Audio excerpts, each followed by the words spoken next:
Good evening, Facebook friends and YouTube followers. This is Rich again, back with your third and final video blog of the night for July 2nd, 2014. It's a hot and steamy night in Belleville, Massachusetts. We're dodging some raindrops, and there's heavy thunder showers and embedded thunder in some of these squall lines, and there's lightning as well. If you see lightning, stay away and take cover, because you don't want to be struck by lightning, and you don't want to be stuck in these downpours, which could drop tremendous amounts of rain in a very short time. It's summertime, and we're going to be doing this weather a lot the next 2 months or so. Also, Tropical Storm Arthur is going to become a hurricane, and it's supposed to steer out through the Carolinas and way south of Cape Cod, Massachusetts, but the 4th of July in Boston has been pushed back a day to July 3rd. Tomorrow night they'll have the fireworks at the Esplanade tomorrow night. They're doing it just to be safe than sorry, because you don't know about these storms. Even though these storms are like several hundred miles out at sea, there's a big cone of uncertainty, and the cone of uncertainty takes us as far north as Cape Cod, like over Cape Cod, and as far south as like 400 miles north of Bermuda. So they just have to be safe than sorry, and they're playing it safe. Hopefully it doesn't disrupt the 4th of July. It won't, I promise you that. Also, in celebrity news, Cena Jewel broke up with her husband for 6 years, Ty Murray, who's a rodeo star. They have one child together. This was a shock because they looked like a happy couple, but you know how celebrity marriages are these days. They don't last too long because of so much fame. They're so busy. There's rumors in tabloids of extramarital affairs and stuff, and it's difficult, but wish them the best, and hopefully they're good parents to their kids, to their child. That's the most important thing. And on to the last subject of the night is there's a lot of stuff going on with the Boston Bruins, a lot of trade rumors, because they're with the cap situation. They didn't sign Jerome McGinley because couldn't afford it.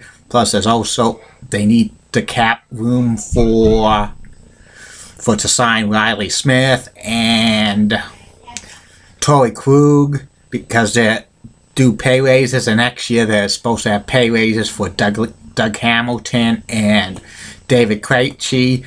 My subject is David Krejci. He's a very good player, but I don't know if he's going to be a superstar player with the Bruins, and they have to negotiate a contract with him over the summer. And if they do not negotiate a contract for the summer, what I think the Bruins should do is try to trade him to get more value for him, because he's going to be an unrestricted free agent.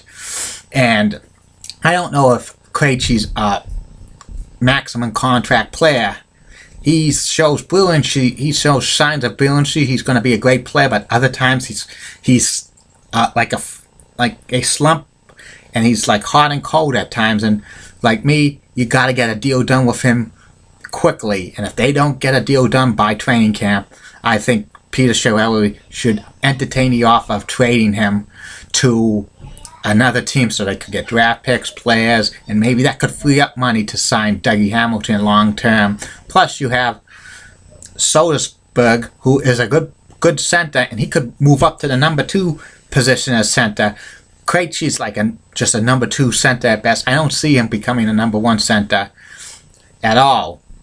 And that's what the Bruins should consider trading him. That's what like Bob Newmeyer and Michael Felger say on Comcast Sportsnet New England, and other hockey experts say that David Krejci has the most value to be traded for the Bruins, not like Milan Lucic or Brad Marchand or Chris Kelly, because Kelly and Marchand, who wants them?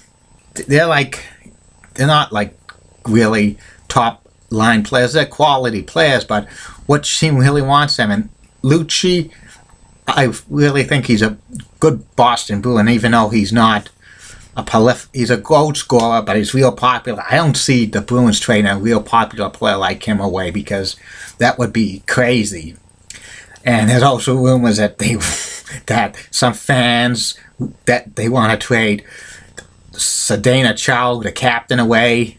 He's 37 years old, and he has like 4 years left on his contract. And he's on the downside of his career. Which team wants a defenseman that's on the downside of his career, even though he plays minutes? He's getting to be a little injury prone and stuff like that. One person I heard on one Facebook said trade him to a Western Conference team so you can make Police Bergeron captain. Stuff like that. Bergeron's going to eventually be captain when Chara retires. He'll retire as a Bruins, Chara. I don't think the Bruins will ever trade him. Okay? So, my idea is this. Chiarelli must sign Krejci to a long-term contract by the start of the training camp, or just trade him out of Boston so you could get a good package, because if he goes to unrestricted free agency, some team's going to sign him and the Bruins get nothing. They won't get any compensation because he's an unrestricted free agent. Okay? Well, I'll be back tomorrow with more blogs, at least 3 to 6 more blogs about anything and everything. And if you want a special shout out, private message me. I could do any shout outs you want, but it has to be a private message. I'm not going to shout out people's names at all that don't give me a shout out, because I don't do that anymore. Okay? This is Rich. Good night, Facebook friends. See you tomorrow.